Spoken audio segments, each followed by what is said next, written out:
Chapter 834. Standing on Welland Island, one could see that Duque and Queen Sylvanas were already isolated from the outside world, even though they seemed to still be on the island.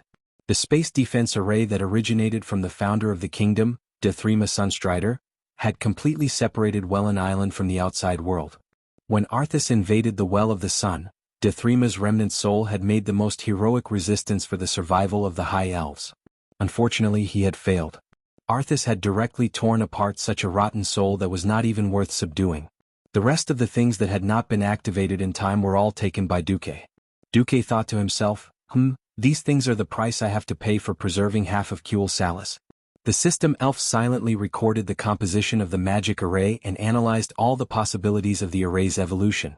The radiant moon elven mages by the well all had their mouths wide open. At this moment, Duque was wearing a pearl robe inlaid with 108 arcane gems. The red robe was inlaid with golden edges of the sun pattern, intertwined with round high elven inscriptions, and hung to the ground. The center of the magic array pattern under his feet was engraved with many profound ancient elven words that non-elven elders could not understand. It seemed to be the finishing touch. Duque's raising of his hand and raising of his foot coincided with the ancient casting gestures of the High Elves. Many auxiliary gestures used for strengthening and amplification were lost even in Kuel Salis. Duque's movements were slow and he looked quiet and focused. Yet, serious men always had a kind of magic that captivated people's hearts. Especially when Duque was wearing the robe that had been passed down from Dethrima and kept in the museum of the Silver Moon Council, his image overlapped with Dethrima's. More than one elf uttered the same words as Gina Goldsword. They murmured, "Why do I feel like I'm seeing His Majesty Dethrima?" Looking at Duque preparing to cast a spell, every high elf suddenly felt that it was not so uncomfortable to let a human like Duque preside over the Well of the Sun. It was no longer a desperate and painful compromise for the continuation of their race and kingdom, but a true inheritance. Wind rose. Clouds surged. Not just the wind and the clouds but also magic power. Something was moving toward the Well of the Sun quickly. All the elves could not help but look at the red-robed figure by the sun well, the former Prince Kael. He should have left Kuel Salis a long time ago, but due to the pollution of the Sunwell, Kael, was summoned back again. However, there was no resentment on the face of this pure-hearted prince, only the same worry as the other elves. If he had not submitted to his father, perhaps he would have inherited the throne and made the painful decision of destroying the Well of the Sun. Right now he was just a spectator. "Your Highness, do you really not need our help?" Great Astromancer Solarian whispered into Kael's ear. "If you really don't need us, we might as well leave." From Solarian's point of view, she could either join in the operation to save the Well of the Sun in order to wash away the prince's shame and stain, or she could simply leave to protect herself. He would not be in an awkward position like he was now. Kael shook his head as if he was not answering the question. 13 years ago, at the end of the Second Gate of Darkness. At that time Duque was far from being this strong. He was already able to use Antonida's hand to control the powerful magic power of the Gate of Darkness, which was not inferior to the Well of the Sun, and successfully closed the Gate of Darkness. In terms of control, Duque is the best in the world. We have to trust him. This was not seeking progress but also not seeking safety. In the hearts of several hardcore fans, this was the worst choice. However, this was the decision of the prince they were loyal to bet everything on Duque. Solarian lowered her head, took half a step back and did not speak. In fact, Kael had deliberately misspoken. He could deceive the melee professionals under him, but he definitely couldn't deceive the Astromancers. Perhaps the magic power of the Gate of Darkness and the Well of the Sun was on the same level, but in fact, there was a huge difference between the two. The Gate of Darkness itself did not produce magic power. On the contrary, it was a huge magic tool that simply consumed magic power. The magic power used by Ghoul Dan to open the Gate of Darkness came mainly from the soul energy obtained from killing a large number of Draenei, as well as the extraction of the life energy of the entire planet Draenor. The magic power of the Gate of Darkness was huge, but its magic power would not increase by itself. Moreover, what maintained the Gate of Darkness in the later stages was the extraction of life energy from the Swamp of Sorrow, which was now the Cursed Land. The Well of Sun was different. The Well of Sun was like a nuclear power plant that was constantly undergoing nuclear fission. The current pollution was the biggest interference to its energy production process. In the ancient war 10,000 years ago, because a series of magic reactions interfered with the energy of the water of the first Well of Eternity, there was a big explosion, which led to what later generations called the Cataclysm. The entire Kalimdor continent was split into several pieces, mainly the Kalimdor continent in the west, the Eastern Kingdom in the east, Northrend in the north and Pandaria in the south. The original location of the well collapsed into an endless whirlpool. Thus this tragic war was called the Ancient War. The Well of Sun also originated from the Well of Eternity. If it exploded, because of its relatively low energy level, it wouldn't be possible to blow up the entire Eastern Kingdom. It wouldn't be difficult to blow up the entire old territory of Kuel Salis into the sky. Even though he was standing next to him, Kale, that was still gambling with Duque with his life. Duque glanced at Kaizi, smiled and nodded. Then he thought to himself, "You're willing to follow me with your life, so of course I won't let you suffer." Duque calmed his mind and began to activate the magic array further. Before he started, he had already felt that the energy in the Well of Sun was like a ball that had been squeezed, extended, and squeezed again. If the magic power of the Well of Sun was flour, it wouldn't be a big deal. But in front of the magnification effect of the system ELF, which was like a super high-power microscope, Duque could see that the molecules of magic power had become very loose and unstable. The magic power molecules played out the process from birth to youth, to aging, to death. Each process became shorter and shorter. Duque gently pressed his hands forward. Suddenly, the muddy well water in front of him sprayed into the sky, turning into countless rainbows that flickered with strange colors, some of which Kale, had never seen before. The well water kept erupting, soaring into the sky with a momentum even more violent than a volcanic eruption. People who didn't know better would think that it was fireworks blooming in the sky, disappearing and blooming again. Each blooming became more and more mysterious and blurry. Chapter 835.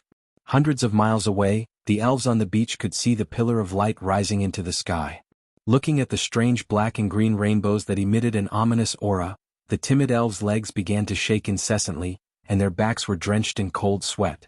Even though they knew that this was a safe area declared by the National Rescue Committee, some elves still fled in the direction of the Well of the Sun in a panic.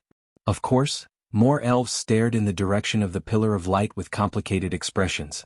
The glory of the Sun Well had favored the High Elves for nearly 7,000 years. There were very few elves of the older generation who had witnessed the birth of the Sun Well. Most of them did not burn out their lifespans, but were lost in the nearly 4,000-year war with the trolls. The rest were basically the elders of various small families. Those who could survive the invasion of the Calamity Army were rare existences. Almost all the new generation of elves grew up under the glory of the Sunwell. Under the protection of the giant magic circle, they enjoyed more than 2,800 years of comfort. It was not until the two battles of the Dark Portal that their fantasy of hiding in a safe protective shell for the rest of their lives was completely shattered. The expressions on their faces were extremely complicated. If it were not for the appearance of Sylvanas, perhaps they would not even know where their future was. The dark green water vapor rolling in the sky seemed to be the grin of the Lich King Nazul. More than one elf saw a huge skull laughing silently in a trance. And in the midst of the skeleton's laughter, a second feeling of horror came. Seeing the pillar of light was a visual one. Feeling the tremor was a tactile one. The more direct feeling of the body gave the elves a more terrifying shock. Boom, boom. The Isle of Quel'Danas was shaking violently. The tremor was more violent than an earthquake, and it directly set off a tsunami. It was as if an ancient behemoth was awakening at the bottom of the sea, letting out bursts of roars. Ah! Some elven children screamed. Don't be afraid. Lady Sylvanas, who is about to become the queen, will protect us. The mother comforted her child. However, it was useless. Don't be afraid. The Duque who used the war flag to repel the evil orcs will protect us. Miraculously, despite their sniffles, the children actually stopped crying. Whether they were willing or not, in the hearts of the elves, Duque, who had saved Kuel Salis twice, had already become sacred. The huge waves caused by the tsunami rushed towards the seaside in an overwhelming manner. If it weren't for what happened next, it would have been a terrible disaster. Out of nowhere, a gigantic wall of air that was 1,000 meters tall suddenly appeared on the beach, separating the entire beach from the sea. The shockingly huge waves that were more than 10 meters high hit the surface of the air wall. Golden magic runes appeared and disappeared into thin air after the waves subsided. Along with the crashing of the huge waves, it repeatedly appeared and disappeared, appeared and disappeared. After listening to the explanation from the middle-level elven commander, the civilians finally understood why they were evacuated here. This was the magic array that Darima had left behind back then. It was to protect the people at the last moment in case the mana of the Sunwell went berserk one day and the elves had to evacuate. Although the magic array was driven by the mana of the Sunwell, it operated independently. It only needed to be recharged once a year to ensure that it could be activated at any time for the next year. Under the protection of the magic array, tens of thousands of elves silently watched the destruction of the Sunwell. That was the end of an era. Hot and turbid well water sprayed into the sky, and a blazing aura swept across the sky.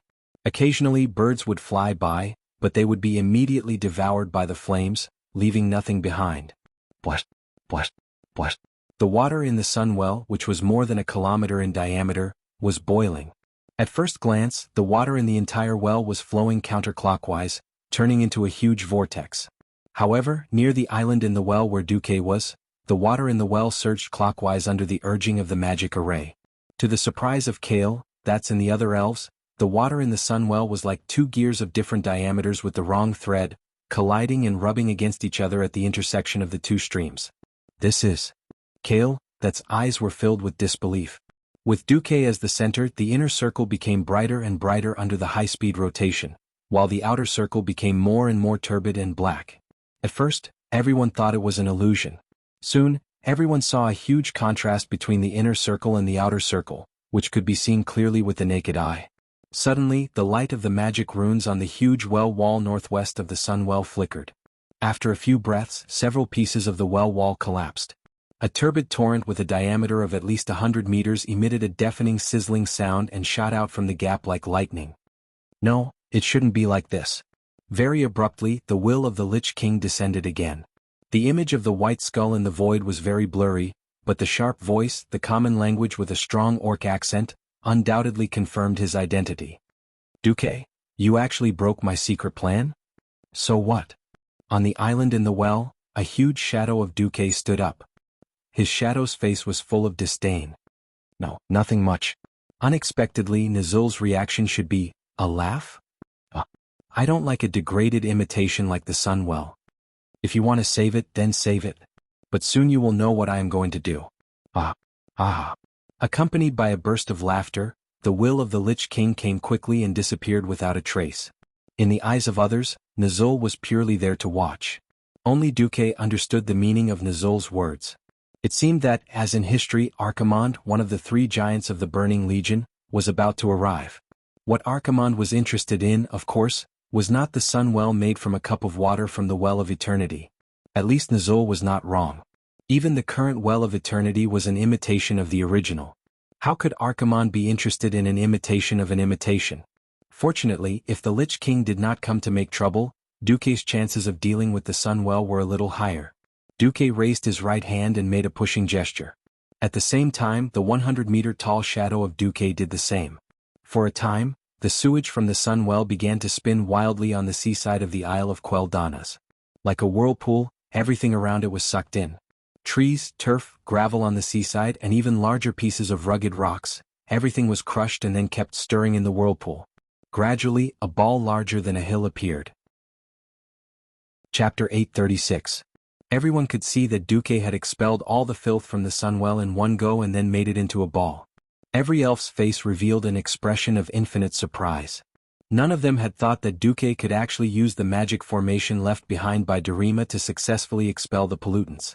But why couldn't Gina Goldsword and the others use the same magic formation passed down by their ancestors?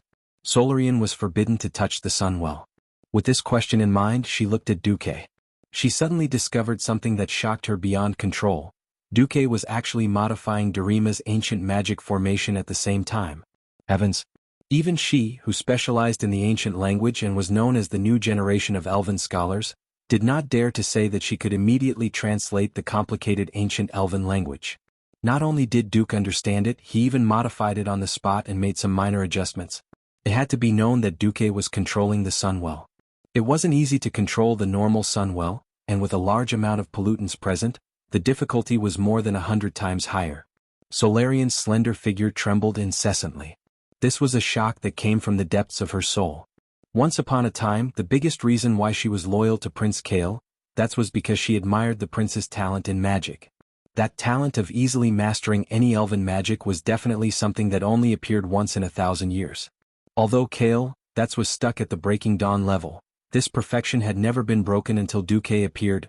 Seeing Duque's proficient self-taught techniques, as well as his courage and ability to easily modify the predecessors, Solarian's worldview began to be completely overturned. Kale, that was said to be a magic genius that only appeared once in 1,000 years, then Duque was one in 10,000 years. Without comparison there would be no harm.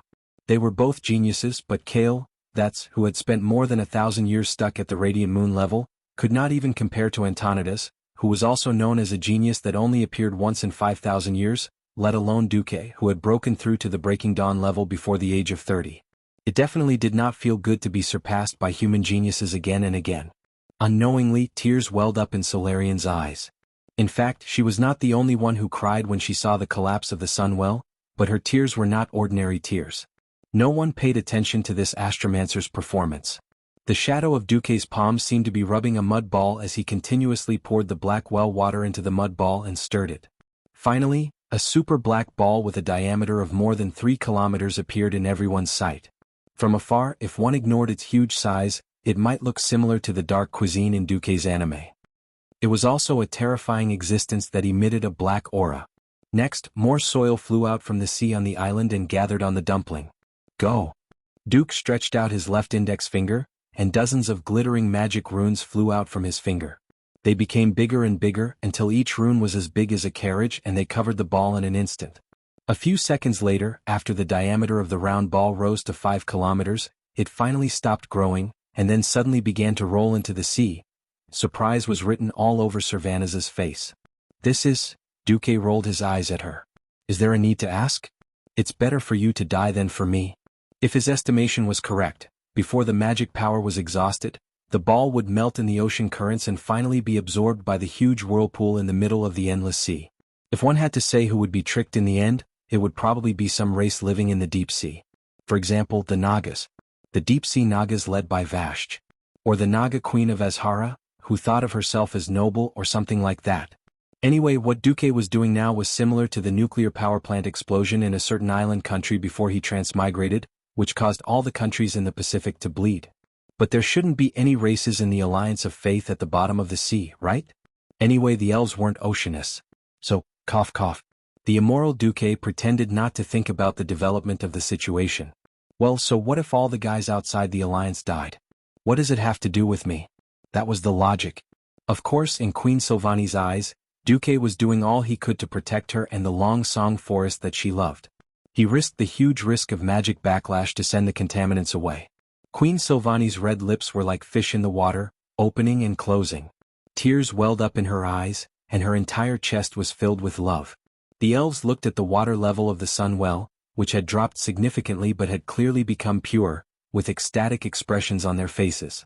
Unexpectedly, Duque poured cold water on them. Tension. The explosion is coming.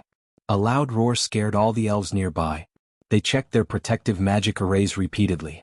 Because if the magic arrays were broken, not only would they die, but also all the witnesses under the protection of their magic arrays.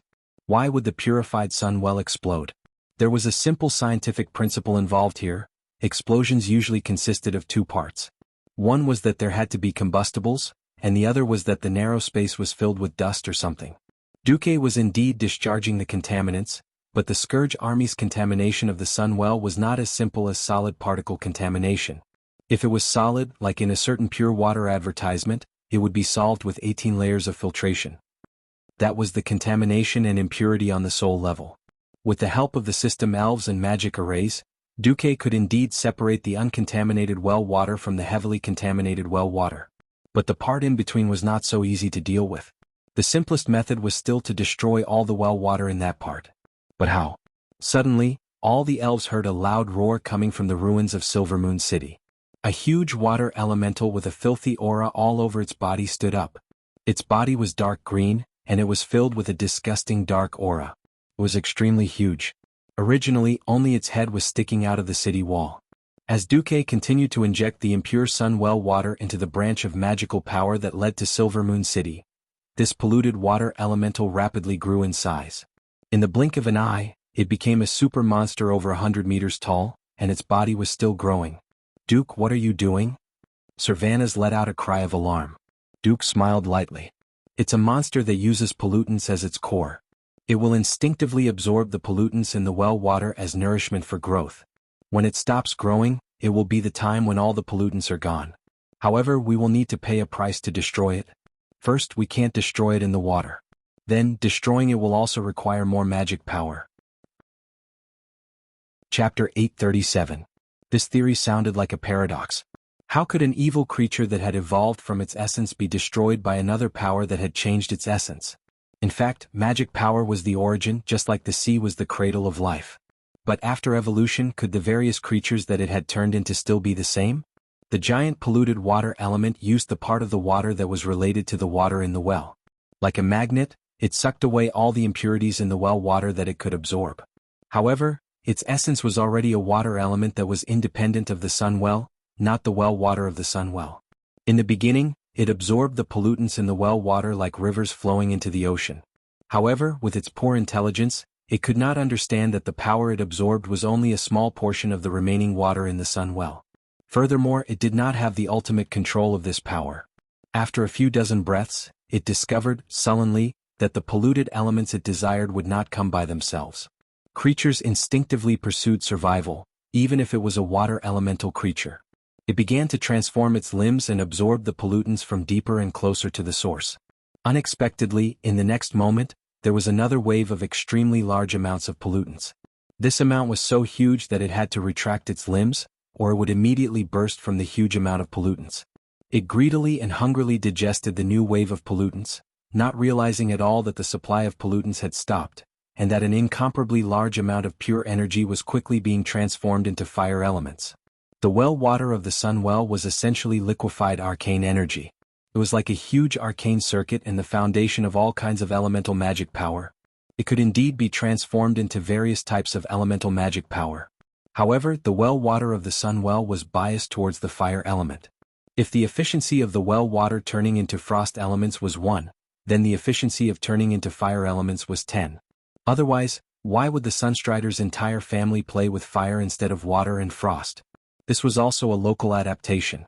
The next moment, Duque activated a huge magic array that had been set up in the ruins of Silvermoon City yesterday. This was a medium-sized magic array that was based on the remnants of the original magic array. Of course, it was incomparable to the huge magic array that had been set up in the Longsong Forest, but it was enough to deal with this water element. 72 scorching golden magic chains appeared out of thin air, easily capturing the water elementals who were immersed in the pleasure of increasing their power. At this moment, the huge water elemental, which was more than 200 meters tall, was forced to compress its body in the net. It was extremely suffocating in the shrinking space. It had no choice but to bend its body, turning from a burly fatty into a huge water ball. Roar! A beast-like roar resounded throughout the ruins. The polluted water elemental opened its two huge dark green eyes and looked around, trying to find the enemy who trapped it. The dirty water elements in his body suddenly boiled like an erupting volcano. His terrifying strength was enough to stand at the peak of the mortal world. Coupled with the abundant magic power that had been strengthened, this shocking aura was enough to make any mortal below the heroic domain faint. Unfortunately, its power, its violence, and even its very existence were only a part of Duque's plan. Explode! Duque shouted. A huge beam of light that was not inferior to the one that he had used to detonate the sun-chasing royal court that day suddenly appeared under the feet of the water elemental, and in an instant, it was completely wrapped in it. Goa! After a strange cry with unknown meaning, it was followed by a dazzling light for a full 10 seconds, followed by an earth-shattering roar that made every elf's sensitive ears ring. In their field of vision, gravity seemed to have disappeared, and countless large and small stones were blasted into the sky by the huge impact. The small ones were only the size of a fist, the bigger ones were like carriages, and the bigger ones were the fragments of the rose-colored mage towers that had once stood in every corner of the entire city. The ruins of these mage towers that had collapsed into several sections were still relatively well preserved because the towers had been hardened and engraved with a large number of magic-resistant runes. But now they had suffered a second explosion. The previous explosion only detonated one branch vein. This time, it was a big explosion that occurred with the full supply of magic power from the sunwell itself. Rumble? The huge explosion could be clearly heard hundreds of kilometers away. The elves by the sea watched this scene in horror. Even though they had long been informed that the ruins of Silvermoon City would be abandoned as the price to save the Sunwell, they had never imagined that Silvermoon City, which they had regarded as a symbol of glory for thousands of years, would be blown into the sky. It would be so shocking and soul-stirring. The layman watched the show while the expert saw the artistry. At this moment, countless high-level mages had already seen that the explosion was only for show. Along the walls of Silvermoon City, huge beams of light shot into the sky. They formed a three-dimensional magic formation that limited the direction of the explosion and the shock wave. It could only develop upwards and not horizontally. This had become the most prominent feature of the industrial age on Earth. The chimney. The so-called chimney was actually a damn thing that harmed others without benefiting oneself. The pollutants seemed to float away into the sky, but in reality, after floating in the atmosphere, pollutants that were heavy enough would eventually fall. Looking at the notification from the system ELF, according to the current data monitoring and the collection of the ocean airflow, it is determined that 99.8% of the pollutants will float away along the air current of the endless sea. It is estimated that 63% of the pollutants will fall into the endless sea and 38.2% of the pollutants will float away along the stratosphere of the world of Azeroth, eventually landing on the other side of the sea in Azhara and the land to be named Durotor, as well as several areas further west. The remaining pollutants cannot be calculated. There will be 0.2% of the pollutants remaining in the ruins of Silvermoon City. Yes, Azhara was the territory of those demons, satyrs and whatnot. No problem. Durotor. If a certain chief still decided to build Durotor there, then, no problem. Still the same sentence. If it's not the territory of the Alliance, it's none of my business. Someone with a dark heart chuckled. The elves could not possibly know what Duque had done. They only knew that what they had dreamed of and wanted to see had once again appeared in front of them. It was the crystal-clear water of the well. It was holy water that glowed with golden light. It was the glory of the high elves that had been passed down for nearly 7,000 years. Chapter 838. Although it couldn't be compared to the lake-sized one, the small pool of pure Sunwell water at the bottom of the well, even if it was just enough for a few people to bathe in, was undoubtedly telling them that Duque had succeeded. A human had selflessly saved the glory of the High Elves. Duque. Sylvanas couldn't control himself at all. He picked up the slightly weak Duque and kissed him. Her slender and strong arms wrapped around his neck, and her other hand held his chin, kissing him like a chick pecking at grains. Well, if the one taking the initiative was a man, there would be no problem at all. Unfortunately, the one taking the initiative was Queen Sylvanas. Kisses fell like rain and Duque was dumbfounded. To make matters worse, due to some unspeakable reason, his body was 90% paralyzed. Woo-woo. Woo-woo-woo. Although it wasn't bad, Duque felt a sense of sorrow as if he had lost his manhood. He almost burst into tears. Kale, that smiled faintly. Hadgeron couldn't stop laughing. Lord, Thema held her forehead, speechless. Gina Goldsword suddenly thought of King Daelin. Riataline seemed to be in a dilemma, and Lilith's mouth was in an O shape, mumbling something like, brother-in-law, second brother-in-law, and third brother-in-law are all Duque? After a while, Sylvanas suddenly realized that he had been a little too enthusiastic. He screamed and disappeared from the sight of the high elves in a few leaps. The pitiful Duque fell flat on his face, and it took him a while to come back to his senses. Unfortunately, his mind was still spinning, and in the end it was his maid Vanessa, who sometimes did naughty things, who rushed over and picked him up. Duque, are you all right? Vanessa asked. Lord Marcus, what's wrong? Lord Thema asked nervously. Yes, Sylvanas, who had returned from spying somewhere, also sent a nervous whisper of the wind. I forgot to ask you, are you all right? Duque smiled bitterly and said, I'm fine. It's just that controlling such a complicated and difficult magic array consumed too much of my physical and mental power. This sentence was, in fact, an absolute lie. At this time, Duque looked inside himself and saw that his body was like a huge universe. The thick magic circuits were like rivers in the sky, and the magic nodes formed by the intersection of each circuit were like stars, blooming with dazzling brilliance. Between his eyebrows was the Earth imagined by the Master of the Stars, Duque. Using Earth to control the solar system, using the solar system to control the entire Milky Way, and using the Milky Way to control the entire universe. Of course, the idea that Earth was the center of the universe was purely a delusion of the ancients, who asked Duque to be an Earthling. Therefore, Duque, who was an idealist, had unknowingly taken Earth as his boss. He would control 10 with 1 and control 100 with 10. He would continue to expand and eventually control everything in the internal universe. If he had not reached this step, Duque would never have imagined that the mind and soul of a human could be used to create such a complicated and even inconceivable super magic circuit system in such a small area of the human body. As expected, the mysteries of the human body cannot be explored to the end even if you exhaust your entire life. The human body is a huge treasure trove. The soul is the treasure trove of treasures. The most dazzling jewel in the crown. Duque was still in awe. On the other side, Duque could not help but snicker at the system elf's evaluation of him as a level 5 Breaking Dawn Great Wizard. Right. That's right. At this moment, Duque could truly be considered to have stepped through the threshold of a Breaking Dawn Wizard and rushed from a level 6 star to a level 5 star in one spurt of energy. It couldn't be helped. If it were an ordinary wizard, they might not be able to wait to advance after obtaining Antonida's pile of magic circuits. Duke couldn't do it. Back then, when he had opened the magic circuits of ice, fire, and arcane magic in one go, he knew that he would need at least 3 times more magic circuits than a mage of a single element in order to advance in rank.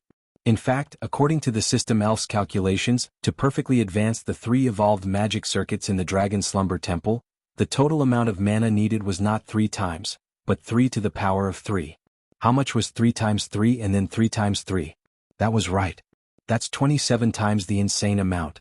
The magic circuits that Antonidas had provided had only reached the standard of 3 times, which was far from enough.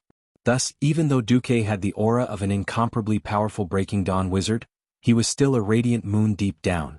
However, everything was different now. Blowing up the Sunwell had caused an astronomical amount of mana to evaporate and disperse into the air due to the explosion. As the main controller, Duque had obtained the greatest benefit. 90% of the remaining batch of pure Sunwell water had been compressed and stored in Duque's body under the cover of the explosion. It was all used to build his magic circuits.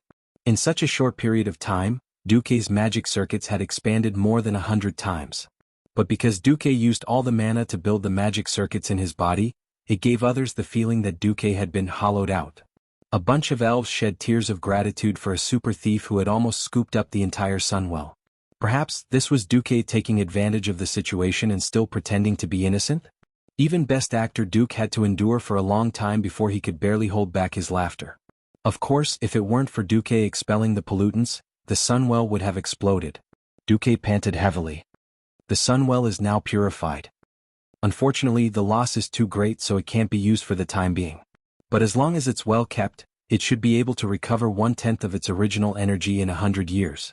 Thank you, Lord Marcus. Long live Lord Marcus. Praise you, you are the eternal brother of Sindorii. The elves cheered loudly. For the blood elves, who had thousands of years of lifespan, it was good enough as long as there was hope.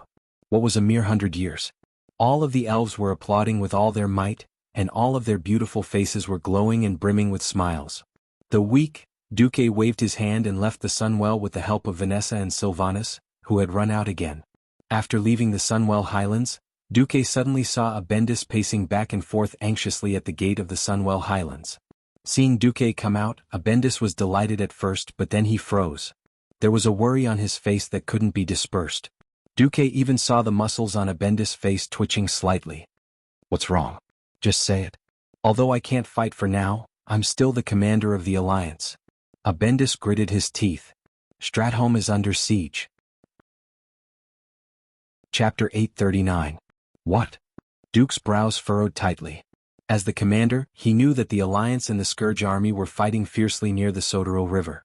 Due to the sufficient military strength and the fact that Queen Kalia, the legitimate heir, had inherited the throne of Lordaeron in time, the remaining people of Lordaeron in the old territory of Lordaeron had completely united and joined forces with the Alliance army led by Turalion to defend the eastern Plaguelands like an iron bucket.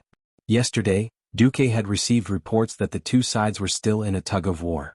How did the defense line collapse and the holy city of Stratholme get surrounded? Doesn't Alfred have a trump card? Duque asked. Could it be Arthas himself? The trump card referred to dumping a large amount of holy water upstream of the Sodero River.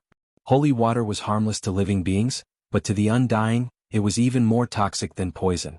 Many times when the defense line at the Sodero River was about to collapse, the Scourge army had to rely on the holy water to cut off their offensive. Without reinforcements, no matter how strong the undead were, they would not be able to withstand the assault team personally led by Sidan Dathrahan or Turan. Abendis shook his head. No, it's an Astrian. The former king personally used large-scale earth magic to change the course of the Sotero River. Duque bared his teeth. Damn it. So many variables. At this point he could only take it one step at a time.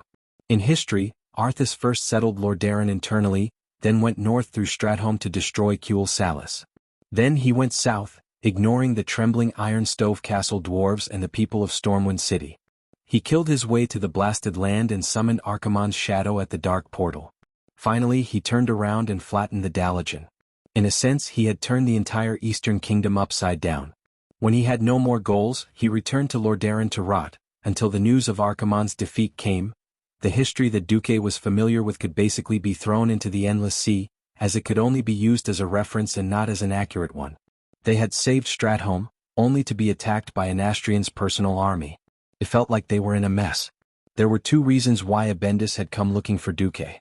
Firstly, most people believed that only a Breaking Dawn mage could deal with a Breaking Dawn mage.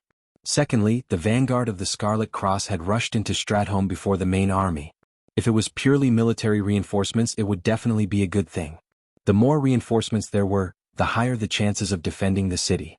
The problem was that there was a Breaking Dawn Great Mage on the other side, which meant that Stratholme would become a land of death. Of course, there was a reason why Abendis was in such a hurry: Stratholme City.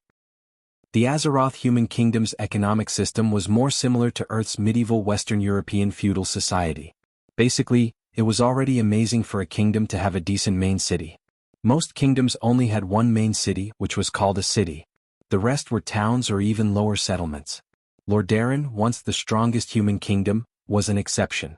The two main cities were both a symbol of Lordaeron's strength and glory. As long as the holy city of Stratholme didn't fall, the people of Lordaeron could claim to the world that Lordaeron hadn't fallen. The battle around the city walls had entered a critical moment. A slim figure in red armor stood fearlessly on top of the city walls. She raised her hand and said in a slightly neutral voice, "Fire arrows." Behind her was a large number of archers with their bows nocked, their arrowheads wrapped in oilcloth lit with fire. They stood on the side of the city walls, in a temporary archer's position that had been rebuilt from flat roofs. Following her command, countless fire arrows shot into the sky at a 45-degree angle. When the arrows began to fall under the influence of gravity, they fell like a meteor shower onto the empty ground hundreds of meters away. The fire arrows ignited as soon as they came into contact with the flowing kerosene on the plains. The impure black kerosene immediately turned into thick smoke after it was ignited. If the attackers were humans, they would definitely be choked to death, unable to form any kind of formation. However, the enemies were the Undying, who felt no pain. She originally thought that the flames would at least be able to stop the enemies for a while. Seeing that the flames were about to burn the Undying who were attempting to cross the sea of fire to reach Stratholme, she couldn't help but raise her eyebrows slightly. It was a counterattack that she had expected, although she didn't want to see it coming. Thunder rumbled from the forest in the distance. In the span of a few breaths, a large patch of dark clouds gathered above the treetops at high speed. Then, accompanied by a gust of wind that defied the Stratholme monsoon, the sudden snowfall extinguished the fire that had just started. Once the fire was extinguished, the blizzard continued to extend forward until it reached the city walls. The city walls of Stratholme lit up with purplish-blue magic runes. The gorgeous brilliance blocked the cold wind, but it couldn't stop the accumulation of snow and ice. At a speed visible to the naked eye, a huge slope that was more than 300 meters wide appeared in front of the human soldiers. The slope extended from the flat ground all the way to the battlements of the city walls. The 30-meter-tall city walls of Stratholme suddenly became meaningless. Not only that, but countless hailstones formed in the air and rained down on the infantry positions at the top of the city walls. The soldiers of the Scarlet Cross had no choice but to raise their shields and bear the impact of the falling hailstones with their flesh and blood. Crack, crack. The continuous loud noises caused flesh and blood to fly everywhere. As long as the iron-coated wooden shields were destroyed, the thin helmets of the soldiers couldn't withstand the impact of the hailstones at all. In an instant there was a cacophony of screams. If it had been an ordinary militia defending the city walls, their morale would have collapsed instantly, and they would have turned around and fled. Fortunately, the soldiers defending the city walls were the toughest, most fanatical and most capable soldiers of the Scarlet Cross in the entire Rotterdam. Even though the neat formation was full of holes from the hailstones, the soldiers who could still move immediately struggled to get up when the hailstones slowed down. They formed a thin line of soldiers and tried to use their flesh and blood to resist the impact of the undying who were rushing up the slope. "Damn it! Can't you mages do something?" The female colonel in blood-red armor yelled angrily. Her angry yet determined gaze and manly movements formed a sharp contrast with her sexy and charming figure. It was so strong and shocking that it left a deep impression on the soldiers. Unfortunately, her roar didn't get any response. Finally, a red-haired male mage with a scar on his nose stood up shakily. He smiled bitterly and said, "No matter what, I can't let my master Duke Marcus down." Chapter 840. The cold wind tore at Ronan's red hair, his face brimming with fighting spirit. The wizard who had taken the initiative to come to the front lines smiled. Looking at the one and only disciple of Marcus, the blonde female knight in red armor who was brimming with holy light revealed a doubtful gaze. "Are you all right? Your colleagues are exhausted to the point of collapsing." The female knight had just been complaining about the wizard's lack of effort, but now that there was a volunteer, she felt a little embarrassed. She knew that she could not blame the wizards. The Undying's lineup was even more terrifying. A Breaking Dawn Great Lich Anastrian led a large group of Radiant Moon Liches. These former allies of the elves had become the greatest threat to the living after they fell. If not for the other side rushing into the city, the legendary Holy Knight Siden Dathrahn might have rushed out and killed them, and Stratholme would have fallen in less than half a day. But now the enemy was casting spells from afar, closing in step by step. The defenders could not hold on any longer. The biggest problem was that they did not have a Breaking Dawn wizard on their side. Despite Ronan's courage, his rank was too low, and this was the biggest problem. He was clearly a disciple of the legendary wizard Duke Marcus, but his development was completely different from that of Duke's other disciple and fiancée, Jaina. More than a decade had passed, and Jaina had risen from an insignificant wizard to a Radiant Moon Great Wizard. But Ronan was stuck at the Morning Star realm, unable to advance. Outsiders always secretly mocked Duke for being blind and taking in a lousy student. Only Ronan knew what kind of path he was taking. Master Dooku's words echoed in his ears every night when he woke up from his dreams. "Ronan, don't doubt it. You and Jaina are both geniuses among geniuses. But the two of you have completely different paths to walk. Jaina's forte lies in change. Using limited magic to create the greatest change and damage is her path. And your path is the arcane magic. As the foundation of most elemental magic, the arcane magic has never been the most offensive, but its endurance is the best. If Jaina needed mana to become a Breaking Dawn Great Wizard, then the mana you needed would be the Endless Sea. It sounds unfair to you, but when you succeed, you'll realize that you're far more powerful than Jaina can imagine." No one else knew that ever since 13 years ago, Duke had sealed 90% of Luo Ning's magic circuits with Luo Ning's consent. He could clearly feel how exaggerated his arcane circuits were, and how shocking the magic power flowing in them was, but he could only use 1/10 of it. What kind of grievance was this? What kind of oppression was this? More than once, Luo Ning wanted to tear off the seal on the circuit. Duke did tell him the method to tear off the seal. At the same time, he had another order. "I won't let you die without opening the seal. What you need to do is just to accumulate your strength. The later you break the seal, the stronger the power you will be able to unleash. The decision is in your hands. In your hands, your hand, in." Back then, Duke had sent Luo Ning away knowing that there would be a battle in Karazhan. That deep blessing still echoed in Luo Ning's ears. So many years had passed. Even when his master was not around, the Marcus family's support for Luo Ning had never decreased. They provided Luo Ning with everything he needed, in accordance to the standards of a peak Radiant Moon Wizard. In the East Valley city of the Elven Forest, there was even a tower specially built for Luo Ning. On the surface, it was a Radiant Moon Tower, but in reality, it could be expanded into a Breaking Dawn Tower at any time. All of this made Luo Ning feel that Duke was indebted to him. Luo Ning looked at the Radiant Moon Lich that was less than 100 meters away from the city walls, surrounded by Death Knights. He could feel the female Holy Knight's hope, and with the two remaining Radiant Moon Wizards of Lordaeron injured, Luo Ning said heroically, "Colonel Abendis, I can try." Yes, in front of Ronan was General Abendis's daughter, Bridget Abendis. She had entered the battlefield when she was only 14 years old, and in the past 3 years she had made countless contributions in the small-scale battles against the orcs. Now, at the age of 17, she had already become a colonel. Bridget's beautiful golden eyebrows raised and he asked, "How confident are you?" 30%. Oh. Without saying anything else, Bridget raised the white kite shield in his left hand and gripped the warhammer in his right. Luo Ning frowned. "You're betting 30% with me? Dalajan.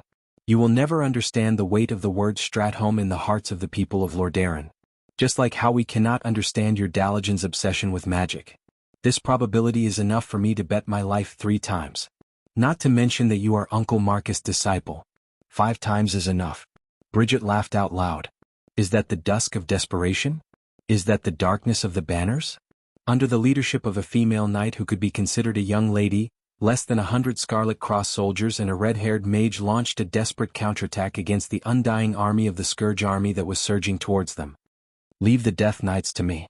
Without the slightest hesitation, Bridget used his golden light to block the dark attacks aimed at Luo Ning. Luo Ning charged forward quickly, not even using flash or any speed-boosting spells.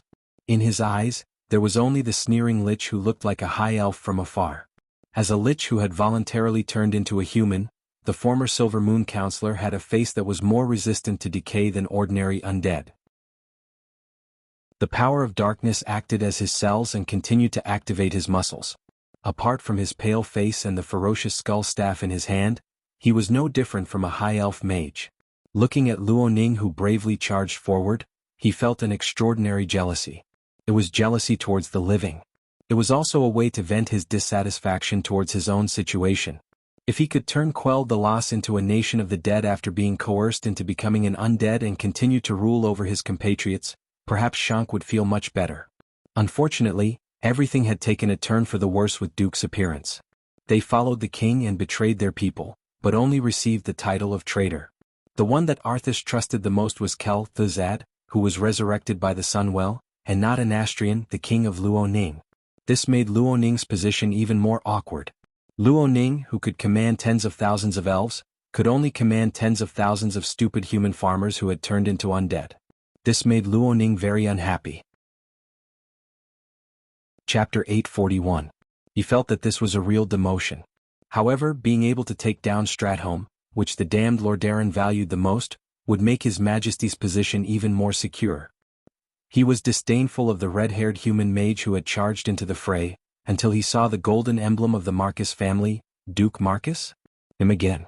Not every member of the Marcus family had the right to wear the gold-rimmed blue storm crest.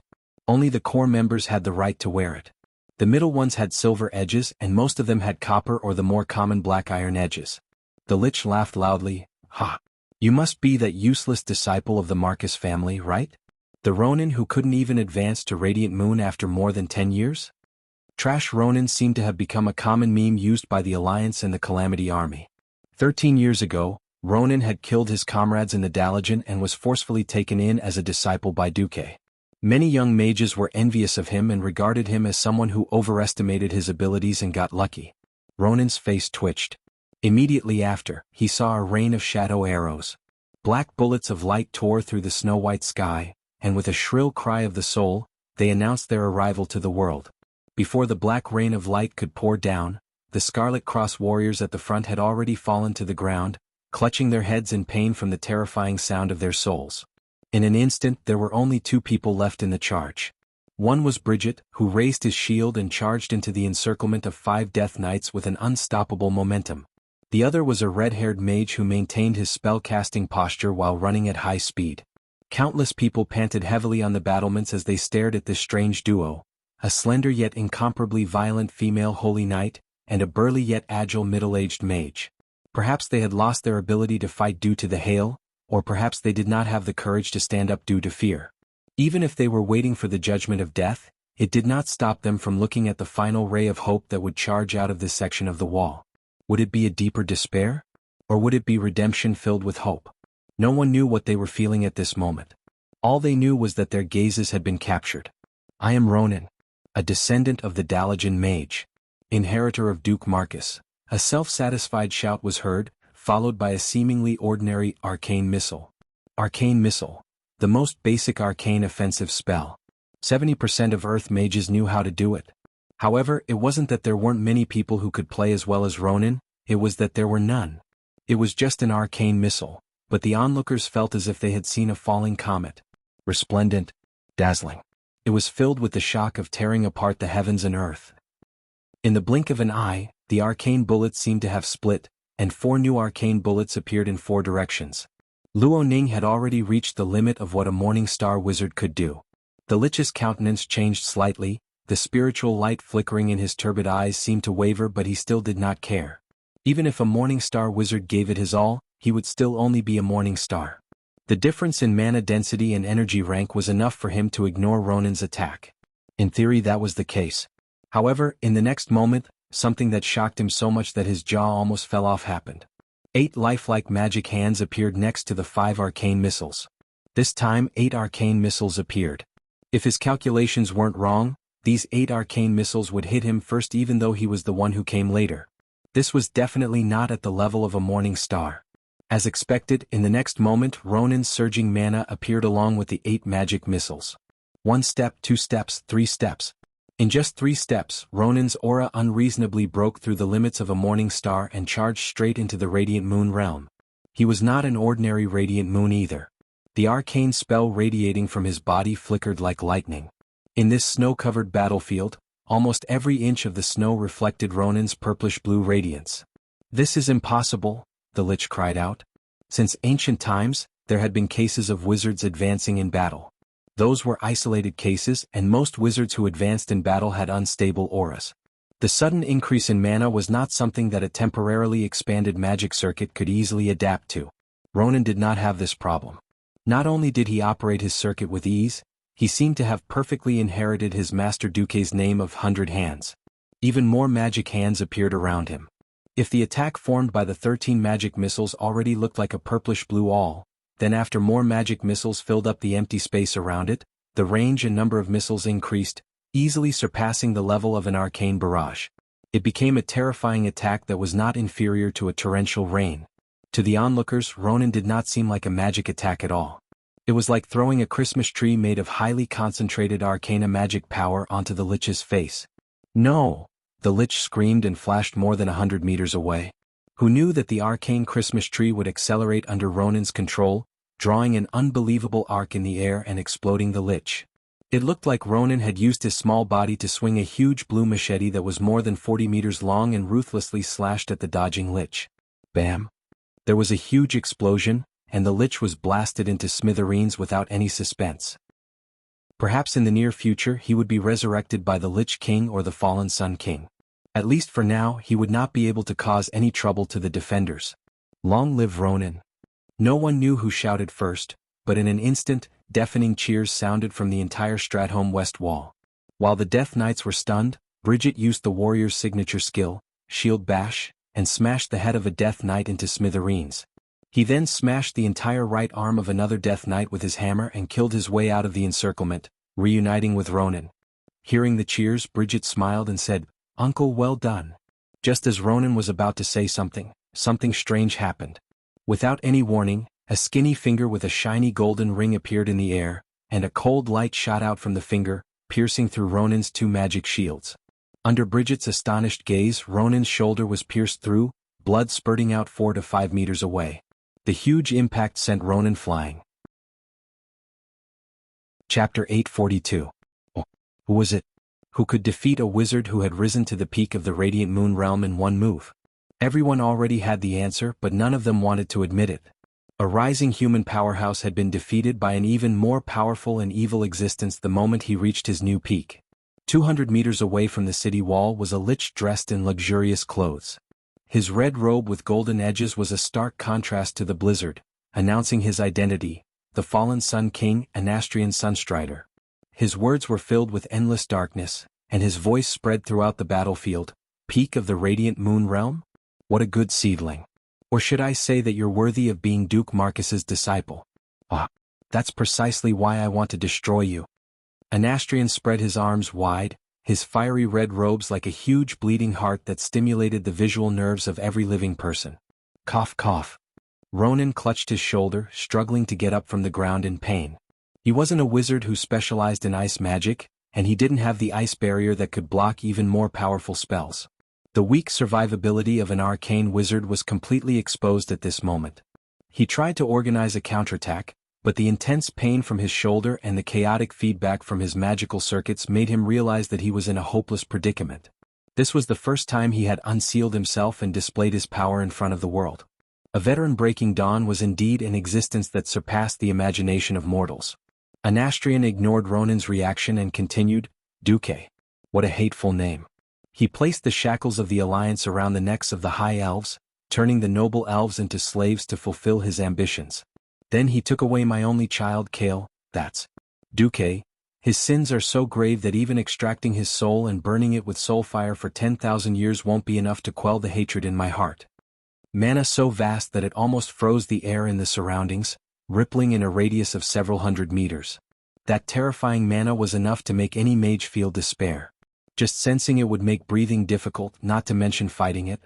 Ronan struggled to get up, but he didn't retreat, because retreating was meaningless. At this moment, a fiery red female figure stood in front of him. It was Brigida Bendis. I'm the one who pulled you into the charge. At the very least, if you fail, I should be the one to accompany you. The female knight's expression was cold as she spoke of the heavy topic. Hee. What a beautiful friendship, or perhaps love. Anastrian's face turned cold, before he let out an even more unfathomable and sinister smile. If the only daughter of General Abendis and Marcus' disciple were to be turned into immortals, I think it would be very interesting just thinking about their expressions. The man and woman standing on the battlefield fell silent. I'd be very interested in taking the skull of the famous Sun King and hanging it in holy water at the entrance of Stratholme as a specimen. A male voice came from afar, and almost at the same time, the sound of galloping horses could be heard. A man and a horse emitted a dazzling golden light as they charged towards the Sun King from the towering walls of Stratholme along the long slope made of ice and snow. Unlike the warhorses of the mortal world, this paladin warhorse that was blessed with holy light was no exaggeration to say that it was a holy horse. Its speed was so fast that it left behind golden afterimages wherever the horse ran. Each afterimage could remain in the air for at least 2 to 3 seconds. It looked as if there was a streak of light extending from the walls to where the Sun King was. The horse galloped and slashed sideways. The skillful strike that had been used countless times to kill countless beastmen was easily dodged. The only thing the hammer hit was the Sun King's afterimage. After a flash, the Sun King, who had reappeared 100 meters away, was not angry at all. He sneered, "Sedan Dathrahan, you're not qualified to be my opponent. What if you count me in?" A loud voice sounded. Suddenly the afterimage of a golden hammer flew in the air. The golden hammer almost hit the Sun King, but it was still dodged. The second flash within a second allowed the Sun King to easily dodge the second attack. The Sun King glanced at Turalian, who had rushed out of the city gate, and had an indescribable look of contempt on his face. "It's not enough even if I count you in." At this moment, a thunderous roar reverberated on the battlefield. "Still, have me." A ray of golden light suddenly shone from the left side of the Calamity army. In less than a tenth of a second, the golden light extended from left to right at high speed. It created a ripple in the ice-cold space and swept across the entire battlefield. Wherever it passed, rows of skeleton soldiers and zombies would turn into ashes, silently disappearing into the void. The golden ripples swept across the thick land and a straight, slanted black line appeared on the white snowfield. The black line split the undead army into two from left to right. Time seemed to have frozen at this moment. The Sun King finally lost his composure. He had to forcefully activate the third flash within a second. However, when his elegant figure appeared 100 meters away, there was an unconcealable look of horror on his face. He screamed, "No!" That was because 2 of his fingers on his left hand were scraped by the sneak attacker's attack and evaporated by the holy light. Anastrian was finally enraged. "Alexandros Mograine, you're courting death." The one who had arrived was naturally Mograine. The main force that he led had finally arrived at the most crucial moment. Unfortunately, even with his appearance, he still couldn't reverse the situation on the battlefield. The mage's flash was too flexible. The high-ranked mage's flash was even more insane. Not only could they use it continuously, but they could also flash to any place that was advantageous to them. Moreover, after their merciless and endless magical power was converted into magical damage, the continuous bombardment was something that even the paladins, who were known as cockroaches, couldn't withstand. That sneak attack just now was Mograine's best chance. It was going to be difficult next. If there were no accidents, the 3 paladins of the Alliance would be beaten up badly. All they had to do was use the powerful holy light to delay the moment of defeat. At this moment, without any warning, A golden illusory hand appeared out of thin air and grabbed Anastrian's body, pressing the great lich's head onto the battlefield. White snowflakes flew everywhere, revealing the solid black ground below. Anastrian's dead face and the crown on top of his head were pressed against the ground and rubbed forcefully. A familiar voice sounded. "Yo, Sun King. You purposely came to bully my disciple. You're really something." Chapter 843. Bridget, who was helping Ronan up, could not hide the surprise on her face. Dathrahin, Turalian, and Mograine also had expressions of surprise on their faces. Other than a certain weirdo, only Breaking Dawn Archmages could deal with Breaking Dawn Archmages. This was a consensus more like common sense. If there was anyone in the Alliance who could fight against the fallen Sun King Anastrian, then that person would be Duque. Wasn't Duque helping those long ears deal with the contamination of the Sunwell? Already done? The three holy knights galloped towards the young figure who had stepped out of the portal and appeared in the middle of the battlefield. The white robe with blue edges was fluttering in the cold snowstorm, and the wide sleeves were swollen by the cold wind, making them abnormally fat. Beside him were countless low-level undead creatures. However, with his appearance, the Undyings were like sandmen blown away by the wind, silently dissipating into the void, revealing a large empty space. There was no surging magical wave, nor was there a thunderous appearance. Duque just stood quietly on the battlefield as if he was strolling in his own garden, full of comfort and joy. That temperament that was completely different from the cruelty of war made everyone look at Duque in a higher light. "Master?" Ronan's eyes widened in disbelief, his long red hair seemed to be glowing. Duque smiled and nodded at Ronan, then tilted his head slightly. "Colonel Abendis, please take Wizard Ronan down to treat his wounds." Bridget let out a long sigh of relief as she held Ronan's arm and brought him to the back. At this moment, there was a burst of magical power in the distance. A cold blue flame cut the golden hand summoned by Duque into several pieces, and the golden glow disappeared in the wind. Anastrian crawled up in a sorry state. "Bastard. How dare you treat me like this?" "Huh? What did you say? How did I treat you? Like this? Like this? Or like this?" Every expert on the battlefield was dumbfounded. To their astonishment, they saw one golden hand after another appearing out of thin air and slapping towards the Breaking Dawn expert, the Sun King who had once held an incomparably noble status. Whether it was the black magic shield, the eggshell-like ice shield, with ice shards, or the signature ice magic skill, Ice Barrier, none of them could resist Duque's mysterious golden hands. Although none of the golden hands seemed to be able to inflict serious damage on the Sun King, it was still a slap to his face. These golden palms felt like phantoms. They easily passed through the Sun King's defense and slapped his face and body. As a lich, they were practically immune to physical attacks. Their rotting bodies did not have a single spot that could be considered fatal. As long as the phylactery was still there and the lich's soul was not damaged, they could resurrect infinitely and come to trouble you infinitely. It wasn't that Duque didn't understand this, but he just wanted to slap the Sun King in the face. A left slap. A slap to the right. A slap to the left and a slap to the right. Isn't this possible? Anastrian was dumbfounded. He had no idea how Duque had done it. It clearly looked like a holy attack, but the dark magic in his body did not react at all. He had already isolated all the external magic around him, but this pair of ghostly, illusory palms still kept slapping his face. Compared to the insignificant physical damage he had suffered, the damage to his spirit was greater. How could the once lofty Sun King, the elven hero whose pride had exploded, withstand such an insult? He was almost going crazy. Finally, he could not take it anymore. He took out a very warrior-style helmet from his spatial bag and put it on. The small magic formation activated on it finally isolated Duque's seemingly nonsensical magic attacks. Even so, he had lost all his face. "Duque, do you really think that all Breaking Dawn mages have the same strength? You just dealt with the crisis at the Well of the Sun and are exhausted. If we really fight, how can you be my match?" The Sun King's shout made everyone's hearts hang in the air again. Duque had just dealt with the Well of the Sun and rushed over? Duque shrugged. "It's indeed quite tiring to deal with the pollution at the Well of the Sun, but I can still kill you." Anastrian had once thought that as long as he did not have the support of the Well of the Sun, he would definitely be able to beat Duque like a dog under equal conditions. But obviously he was wrong. He could not figure out how Duque had managed to hit him just now. He only knew that it should have nothing to do with magic. Gritting his teeth, Anastrian fell into deep hesitation. He didn't know if he could deal with Duque, especially with Mograine holding Ashbringer, and glaring at him like a tiger watching its prey. If he lost to Duque, the worst that could happen was that his body would be completely destroyed.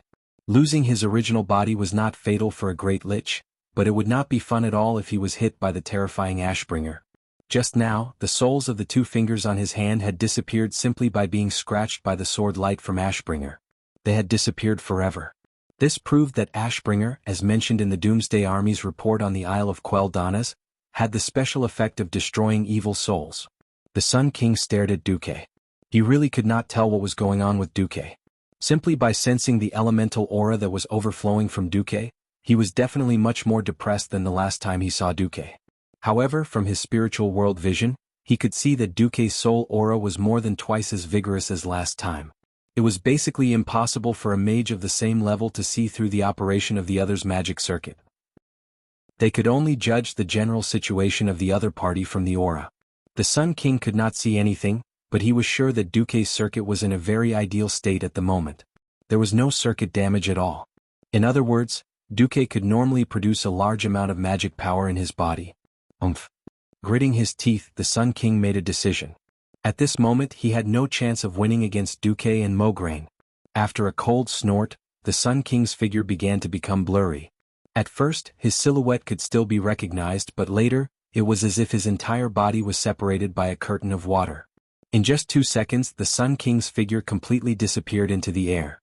Then, the dark clouds in the sky began to quickly dissipate. The sky cleared up. Chapter 844. The canopy of the undead in the sky had become the Calamity Army's signature attack. Almost as soon as the black sky receded on the city wall, the distant army formation began to reverberate with cheers like a tsunami. The allies of the Rotterdam Kingdom were overjoyed. Ever since Arthas killed his father, a huge stone had been weighing on the hearts of the people of Lordaeron. Is Lordaeron going to be finished? Is the Menethil royal family going to end? Do we still have a future? Do we still have hope? In the end, Princess Kalia, who had been declared dead for more than a decade, magically appeared at the critical moment and stabilized the scattered hearts of the people. Then, with the addition of the Dark Portal's frontline army, they finally managed to defend the last psychological support of the people of Lordaeron, the holy city of Stratholme. This directly raised the morale of the people of Lordaeron to the peak. Long live the holy city, bless us. Long live His Excellency Duke Marcus. The soldiers, whether it was Mogaine's elite Scarlet Cross army, Cidan Dathrahan's Stratholme army, or Turalian's Dark Portal frontline army, were all cheering and raising their weapons high in the air. Clap clap, clap clap. The sword and shield soldiers beat their shields with their broadswords rhythmically, making a loud sound like a drum. Surrounded by the 3 paladins, Duque could only rely on the help of Mogaine's personal guards to open the way to enter Stratholme through the crowded and fanatical crowd. It was natural for old friends to reunite after a long time. Unlike Mograine, this was the first time Cidan and Turayan had seen each other since Duque's return. Although Turayan was more of a listener and a doer, he asked almost as soon as he saw Duque, "How are Theon and Gavinrad?" "Not bad. At least those 2 can practice with each other, and then they can discuss the holy light with the Virgin Saintess." "The Virgin Saintess? Does she sound like a beauty?" Cidan whistled a little frivolously. Duque had a strange expression on his face. If you ignore her height of more than 60 feet and her stone-like skin as a titan, she is indeed a beauty. Cidan did not know much about Karazhan and was momentarily embarrassed. However, he who was a bit more lively and jumpy immediately laughed. "Then I really want to see who among us exceptional talents is stronger. It's a pity about Uther." Turalian suddenly sighed. Among the 1st and 2nd generation Holy Knights, other than Uther, there was no other leader who could suppress the other Holy Knights. Logically speaking, the remaining 6 first-generation Holy Knights were all qualified. Unfortunately, Reginald and Gavinrad were Duque's loyal subjects. Bolvar was loyal to Stormwind and not the Church of Holy Light itself. Turalian was more of a commander than a spiritual leader, Cidan was more of a hero, and Theon had been silent for 13 years and had yet to return. As the leader of the 2nd generation of Holy Knights, Alexandros Mograine did not have enough experience. Therefore, in the post-Uther era, the Silver Hand was more like a cooperative organization. Fortunately, under the pressure of the common enemy of the living like the Scourge army, the Holy Knights were still closely united. After entering Stratholme in the temporarily commandeered command center in the city center, Mograine was the first to voice his concerns. The Scourge Army's actions are too unusual. Turalian nodded. I also feel that it's too quiet. Although there is not enough information to support it, it gives me a bad feeling. I feel that Arthas is plotting something bigger. Duque sighed. Arthas once took over the Sunwell, but let go of this incomparably precious source of mana in our eyes. He only revived another great lich, Kel Thuzad, and then left. Don't you think this can explain one thing? The answer was already obvious. They don't care about the Sunwell because they have a better goal, which is the new Well of Eternity that is closer to the original. What? Where? The three holy knights asked in unison. Arriving in front of an empty table, Duque raised his hand, and a dozen hands of magic cleared away all the junk on the table. He then spread out a map of Azeroth that he had drawn from memory on the table. Of course, there were only 3 continents: the Eastern Kingdom, the Northrend, and the Kalimdor continent. The places that were not widely known at this stage had been fooled by Duque by pretending that they did not exist. This is.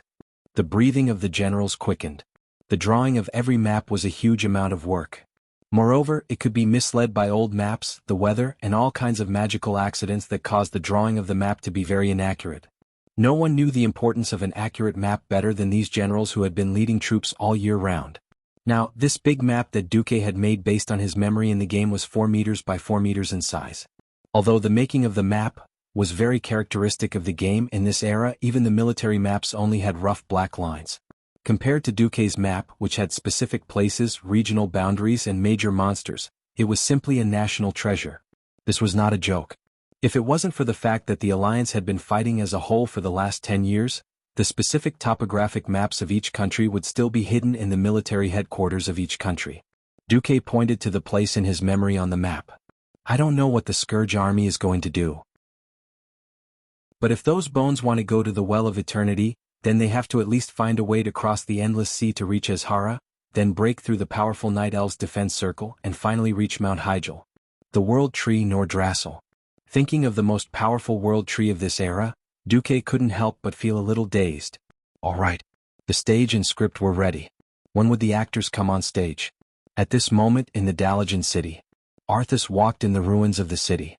The dark clouds that had accumulated in the sky above the city turned it into a cold, eternal night. It felt good to be back in the cold.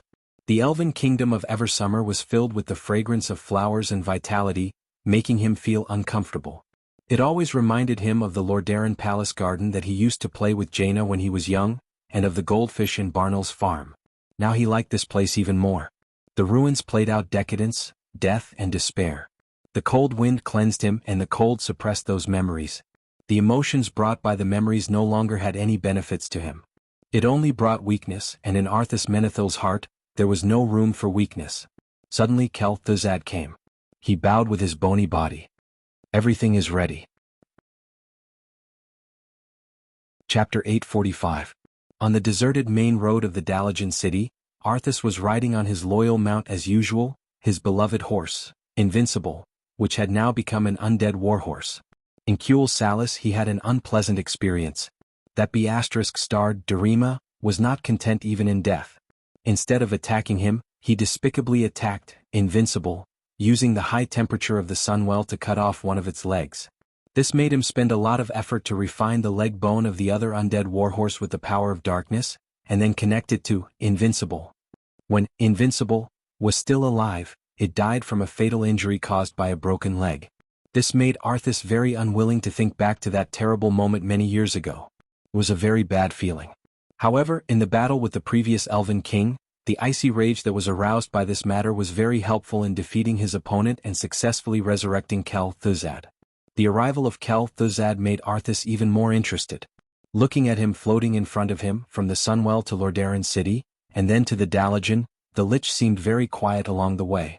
If this could be used to describe the Lich, a few days ago, it was Kel Thuzad who conveyed the order of the Lich King, asking the Scourge Army to come to this ruins filled with Arthas memories. Although Arthas had some doubts about the order, he never raised any doubts. It was only yesterday that Kel Thuzad told Arthas about the true goal of the Scourge Army, to summon one of the 2 commanders of the Burning Legion, Archimonde the Defiler, directly to the world of Azeroth. After hearing this news after an increasingly boring campaign, the former Prince of Lordaeron was filled with curiosity and excitement. Because of the appearance of Duque, the Scourge army's sweeping momentum did not take shape. This was a sense of loss that even if they won, they would not be able to complete their mission. Suddenly he thought that he could not completely suppress Duque now. If he had the legendary strongest warrior of the Burning Legion, Archimonde, behind him, would Duke Marcus still be able to stand proudly in front of him? Although they were both from Eridar, Archimonde and Kil'jaeden had completely different styles. Kil'jaeden preferred to use schemes. He did not hesitate to spend a large amount of time to achieve his and the Burning Legion's goals at the lowest cost. Archimonde, on the other hand, was the simplest form of violence. Even as a commander, what he loved the most was to personally go to the battlefield and inflict the most terrifying destruction on the enemy. He enjoyed the pleasure of destroying everything in front of him. This was also why the Demon King Sargeras, who was born as a Titan, and Kil'jaeden, who also had extraordinary combat power, rarely fought in the past 10,000 years. This made the other races more willing to believe that the Arkharans were the strongest in the Burning Legion. Thinking of this, the fallen prince smiled. "Take me there, Kel-Thuzad." "Yes." The Great Lich replied respectfully. Arthas was very satisfied with the Great Lich's attitude.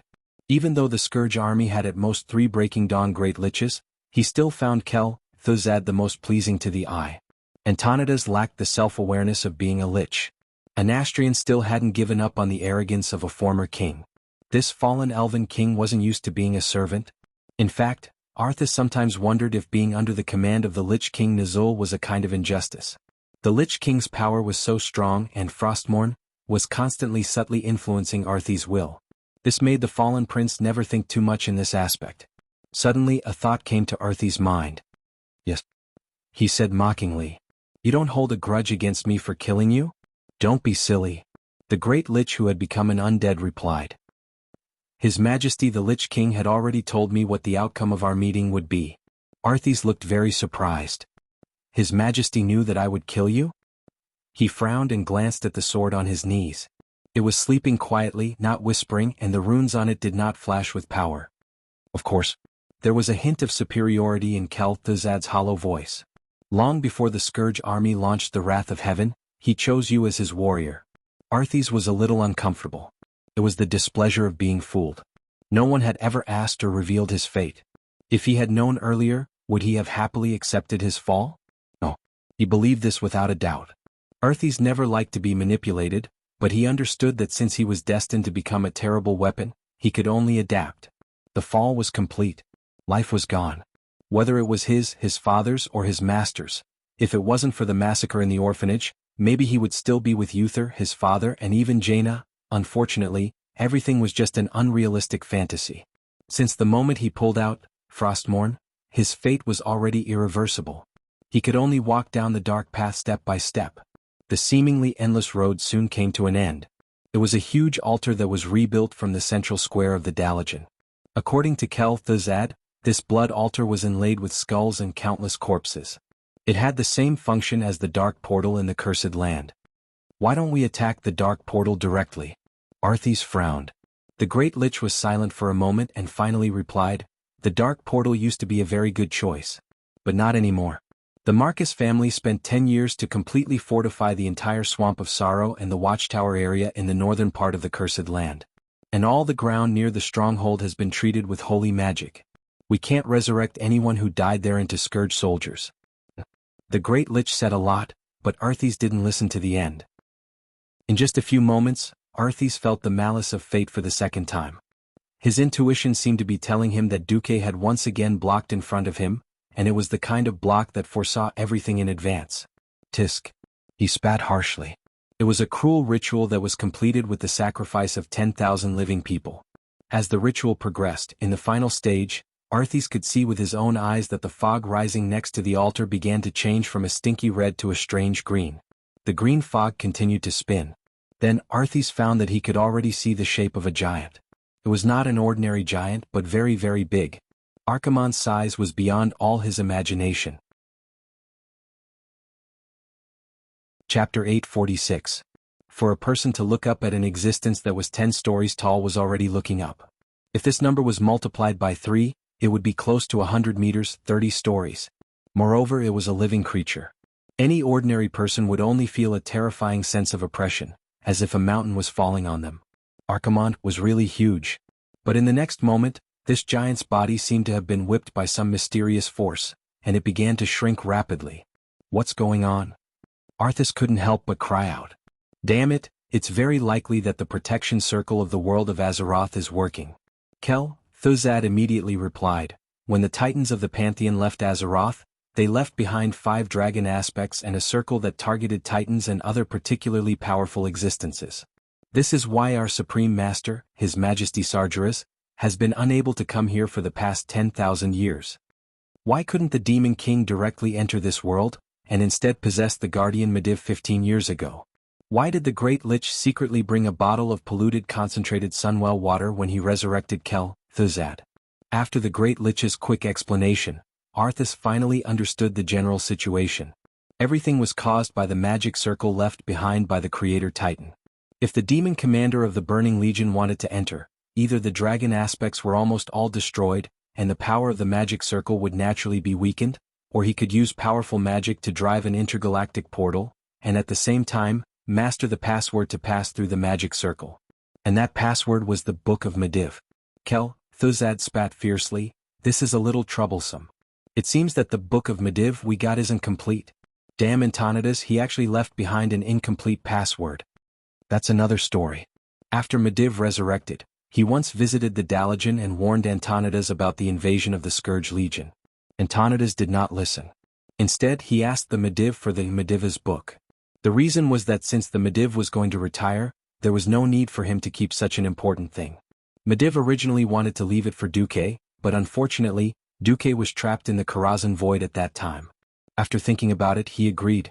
Important things must be protected with enough strength. Later, however, the Dalajan also fell. Then Antonidas, who had turned into a great lich, offered the Medivh's book, of his own accord. However, no one knew that this wasn't the original, Medivh's book. It was incomplete. Now he had directly screwed Archaron's over. Suddenly the illusory giant showed an angry expression, and then let out a roar that shook the heavens and earth. Roar, Kel, Thuzad. You stupid little lich. You didn't even check the planet password, before summoning me? From the void, a soul punishment came from the highest position. In an instant the great Breaking Dawn lich was like a dead dog. First, he lay paralyzed on the ground and then, as if struck by lightning, his body exploded continuously. Ah, great. Archaron's. I didn't mean to tease you. Seeing the powerful Kel Thuzad explode into countless bone fragments, and even his soul was instantly pulled out, wailing in pain in midair, Arthas felt a fear that came from the depths of her soul. Forget it. It's just a small trick.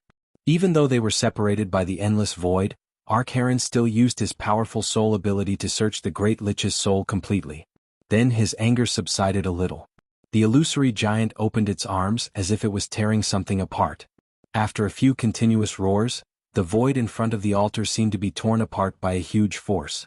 Finally, a huge black hole was torn open, and in the next second, an incomparably filthy aura filled the entire central square of the Dalajan. If not for the fact that everyone in the square was an undying, they would have all been poisoned to death in an instant. The green mist continued to swirl. Then Arthas found that he could finally see Archaron's facial features clearly. From the blurred outline of his face, he looked like but not like the Dreadlord he was familiar with at the same time. Arthas felt that his skin was greenish-gray, and although the green light shone on him, he still couldn't see it clearly. But there was no doubt that this demon commander's body was very strong. He had a huge barrel-like torso, thick and powerful arms and legs like a goat. Archaron's legs were bent backwards and the ends were not feet, but a pair of cloven hooves. There was also a tail that was deliberately twitching, as if trying to show a calm and controlled demeanor. His arms, shoulders and legs were covered in shiny golden armor, decorated with skulls and spikes. A pair of fleshy tentacles swayed on his chin, but the most special thing about his long face was not this, but a pair of glowing green eyes. The evil green light was brighter and more eye-catching than the mist that swirled around him.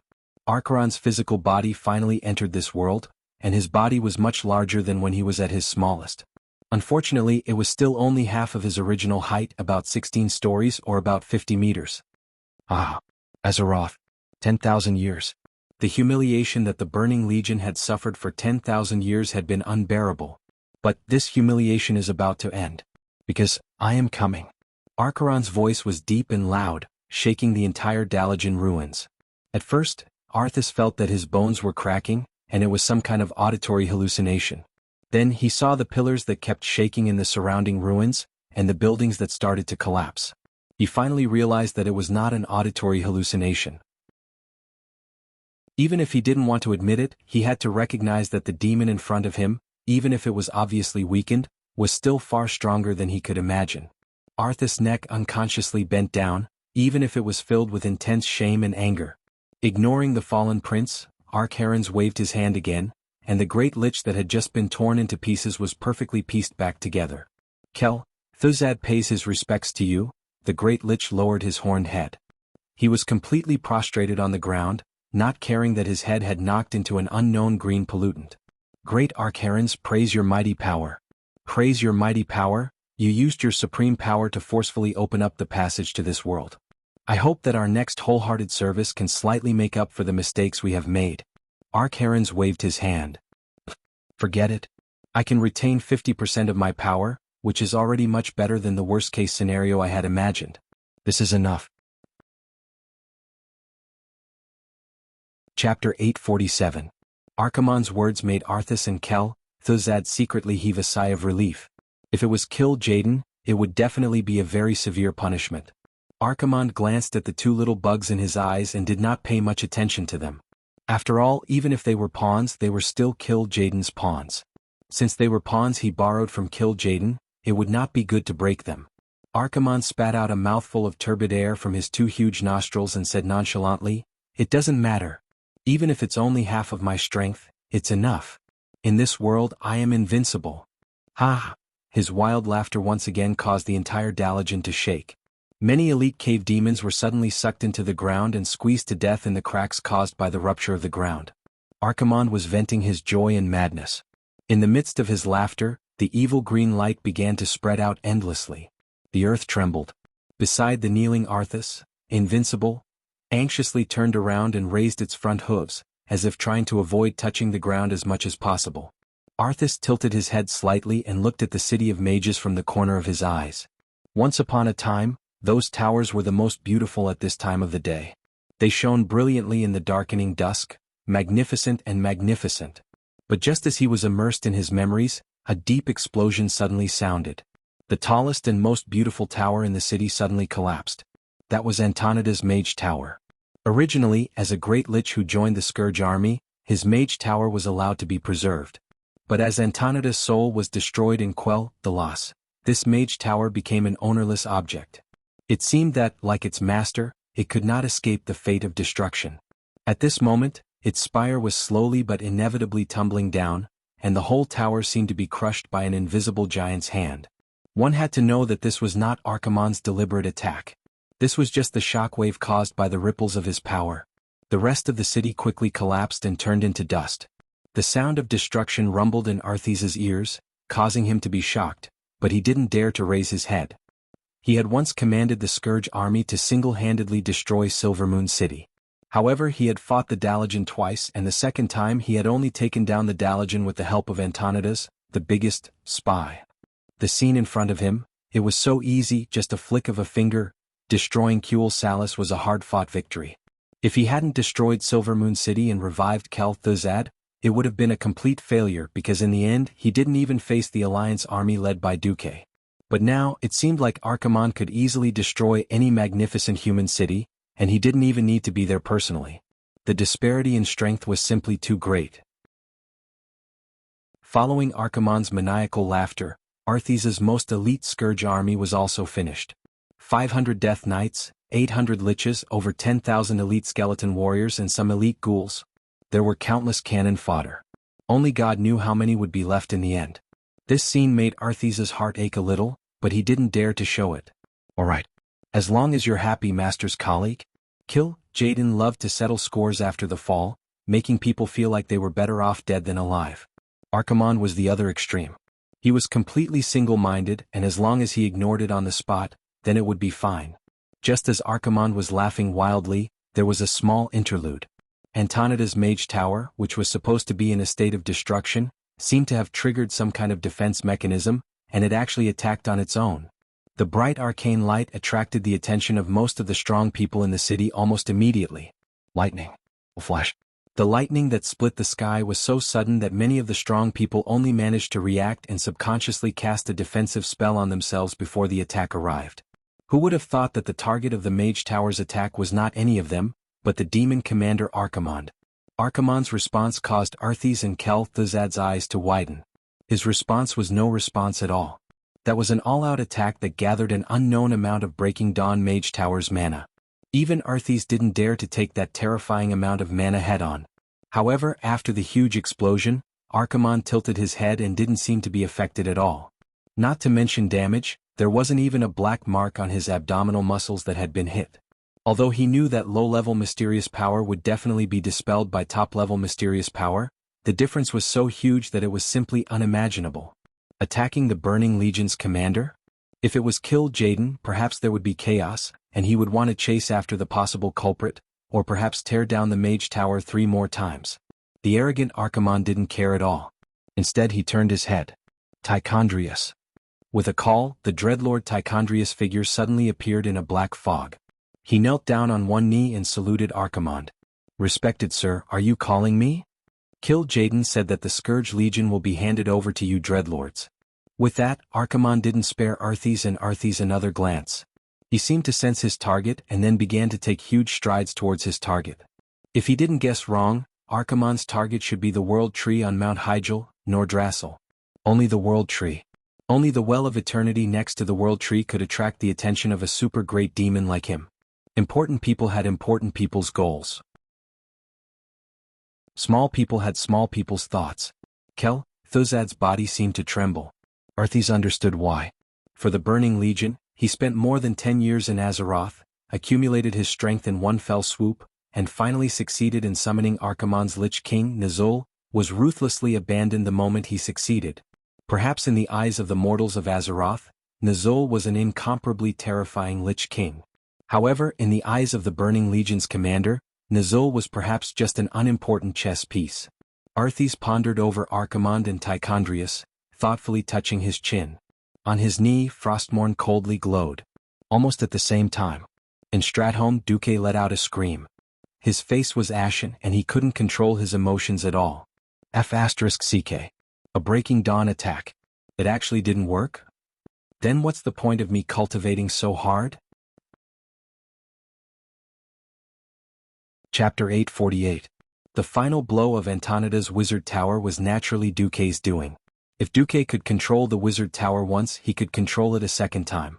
Not to mention that Antonida's was no longer there. It seemed like Duque was a coward. Oh no. Someone like Duque, who took the overall situation into consideration, was cautious, and seriously checked whether the original history was reliable. He was really the only one in the world. Chicken and eggs. Eggs hitting a rock. You won't die if you don't look for trouble. Adjectives like these all describe the same situation. Overestimating one's capabilities.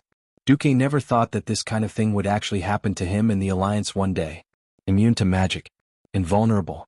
This was simply the legendary invincible Overlord body. The real version of Azeroth had gradually drifted away from the world that Duque was familiar with. Of course, this was also due to Duque's efforts.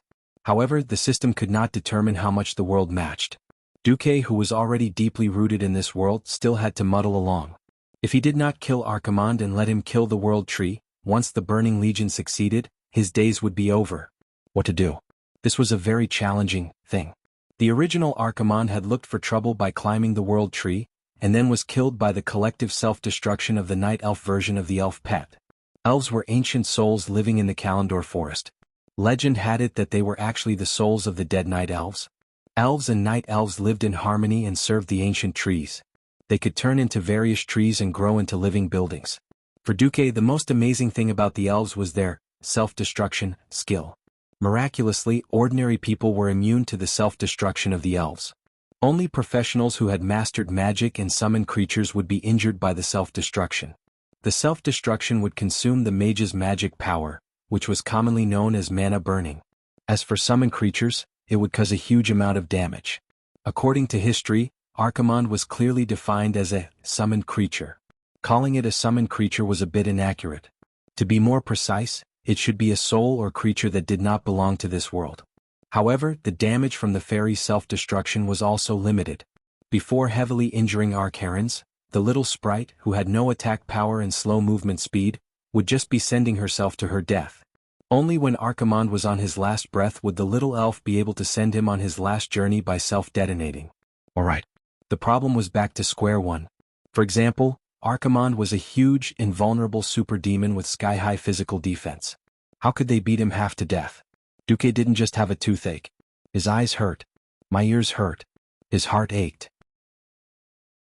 A pain in the ass. There wasn't a single part of his body that wasn't aching.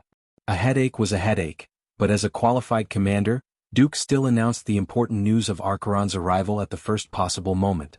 During the military conference, the high-ranking generals fell into a deathly silence. Last time, Duque sent the Demon King Sargeras into the bottomless abyss. The most important thing was that Sargeras had only descended with his soul in order to bypass Azeroth's protective spell formation. This time, it was Archimonde's true body that had descended. Although they did not know how strong he was, after seeing the images of the Dalajan ruins, everyone was still livid. Turalyon stroked his increasingly fluffy beard. Do we have a chance of winning against such a monster? Mograine suddenly slammed the table. This is our world, our country, our homeland. Even if the chances of winning are zero, we must stand up against evil. Sidon advised, Alexandros, don't get too excited. No one can become a paladin if they don't have the heart to sacrifice themselves for justice. Our hearts are the same. Turalyon is just wondering if there is a better way to get rid of this terrifying demon commander at the lowest cost. Abendis, who had just arrived yesterday, muttered, if we can get rid of it at a price, then that's fine. I'm most afraid that there is no price at all. No price was priceless. There was no way to get rid of it. Duque pondered for a long time, then finally made a decision. Ronan, I'll give you an important mission. I'll send you to the Kalimdor continent. I want you to lead an elite team and find a way to get in touch with the Night Elves as soon as possible. At the very least, warn them of the impending danger. Understood. Ronan nodded vigorously. His eyes were filled with undisguised excitement and passion. For Duque to give him such an important mission, this was undoubtedly an affirmation of him. He had followed that person for more than 10 years. He had grown up chasing after him. This was affirmation from Teacher Duque. Ronan felt the blood in his veins surging. I'll let Lilith accompany you. You'd better choose a reliable paladin from the Alliance. Abendis was stunned, then raised his hand. You can let my daughter Bridget go. Her team has just suffered heavy losses and needs to be reorganized. Sure. Duque had no objections. It was decided. What about us? Mograine asked. A demon commander. This is at least a demigod existence.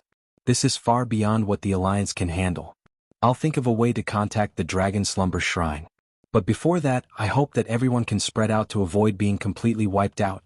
When Duke said this, every general's mouth was filled with bitterness. To resist the Calamity Army, the best way was to stick together. Only the strongest formation and the tightest defense could resist the Calamity Army's endless stream of undying. To avoid the Archaeans, the safest way was to spread out. Only then could they avoid being wiped out all at once. This sounded like a self-defeating paradox. The alliance formed by all the kingdoms in the Eastern Kingdom actually had to beg the Archaeans to go to the more important Well of Eternity and not come to their territories. How sad. Every general's heart was filled with grievances. Duque waved his hand. Alright, that's it for now. I'm going to find Lothar. Ashbringer is not bad, but I still need to buy more insurance. Mograine was stunned for a moment, then nodded. His right hand unconsciously touched the huge hilt of Ashbringer. There was no first place in literature and no second place in martial arts. As a powerful warrior of the Alliance and a powerful warrior with a godly artifact, Mograine was too embarrassed to compete with Lothar, who was in poor health because of his faction. However, Mograine still wanted to know, and he had thought about it countless times. Between his Ashbringer and Quell Azarim, which artifact was more powerful? It seemed like there was a chance now. Chapter 849. Duque left Stratholme and used the teleportation portal to arrive at the South Sea city-state. The teleportation portal was on a hill by the sea. Duque had arrived in a hurry and didn't even have time to inform them. Hence, when the mages guarding the teleportation portal saw Duque's face, they were stunned for a good 10 seconds. The Alliance's magic imprint was on the other side of the teleportation portal. It wasn't a predetermined teleportation, but the teleportation level was too high, so they couldn't help but tense up. The mages guarding the teleportation portal even called over the captain of the mages in charge of defense. However, when they saw the face on the other side of the teleportation portal, they still felt as if their brains had crashed. The legendary hero and commander of the Alliance, Duke Marcus, who had fought 3 consecutive battles at the Dark Portal, had teleported over just like that? There was more than one accident.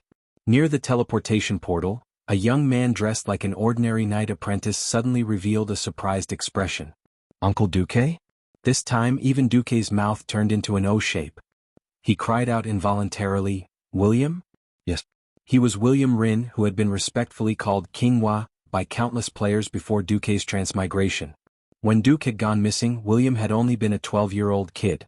10 years was enough for William to grow into an incomparably strong young man. The good genes he inherited from his parents gave him a very masculine, square face. His chiseled facial features gave him a sense of fortitude. On top of that, he had been training day after day, year after year. Even through the armor, he could feel the surging power hidden under the armor and clothes. William almost sprinted over and gave Duque a big bear hug. "Uncle Duque, I'm so happy. I haven't seen you for 10 years, and you can actually recognize me at a glance." "Nonsense. Would I say that I've seen your adult appearance every day for many years? Although there were already scars on your face back then, heroes couldn't be replicated.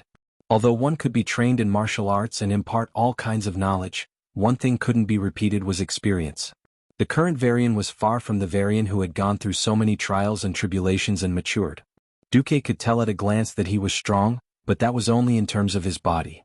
Duque was very happy to see William, and he patted his back hard. "Brat, I'll recognize you even if I turn into ashes." "Uncle Duque, why are you here? We haven't received any news."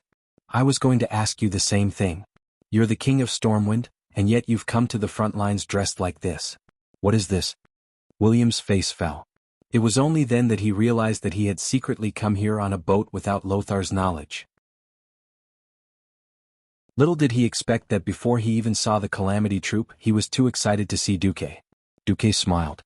He didn't need to pay special attention. He already saw a large group of guards in the surroundings. This hothead didn't realize that there were at least 20 Wang family guards and MI7 bandits around him. All right. If Lothar asks, tell him that I asked you to come to the front line for training." William's eyes lit up. "Uncle Duque is the best." "Yes, where's Anduin?" "I heard that he came back after recovering the Earthy Highlands," Duque asked. "Her Majesty Queen Menethil and Marchioness Barev came today. Uncle Anduin went to meet them anxiously." Duque's eyebrows twitched. "What kind of wind is this? Why are they here?" Suddenly Duque thought of something. "William, you just arrived?" William shrank his neck. Actually, I begged Marchioness Barev to bring me here. I just came ashore." Duque frowned hard. "Come with me, we're going to look for Anduin. Something big has happened." "Something big?" William shivered at first and then his eyes lit up. He was a rookie who had never really experienced war, but he was also a young man who had grown up under the halos of Anduin and Duque, the 2 legendary figures of the Alliance. He longed for the name of a hero. Almost as soon as he heard the word big, he felt the blood in his body boil. The group of people strode towards South Sea City, the central hub of the South Sea city-state. After more than 10 years of remote management, Illusia had turned South Sea into a commercial city with 50,000 residents and a floating population of more than 100,000. After the third battle of the Dark Portal, a large number of refugees and civilians were sent away, and then a large number of reinforcements from the Iron Furnace Fort and Stormwind City came. This caused the South Sea city-state to have 300,000 soldiers and civilians on the line of defense. Looking at the city that had been militarized, but still retained a large number of traces of commerce, Duque suddenly felt a little dazed. Could Illusia have turned this city into the new Alterac? Along the way there were soldiers from Stormwind City everywhere.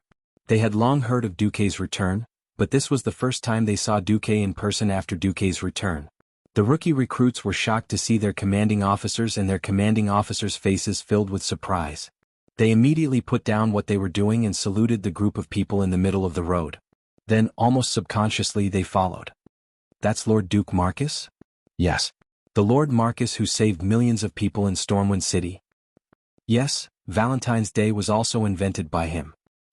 With a child, Mary has no choice but to marry me." Most of the rookie soldiers who remained in the army more than 10 years later were already in the middle and upper echelons. The respect that the core members had for Duque quickly infected the recruits who had grown up under Duque's name. Many of the recruits were orphans from back then. Thanks to the comprehensive welfare system that Duque had introduced, as well as the establishment of a large number of militarized orphanages, the tragic situation of a large number of young children dying by the roadside was avoided.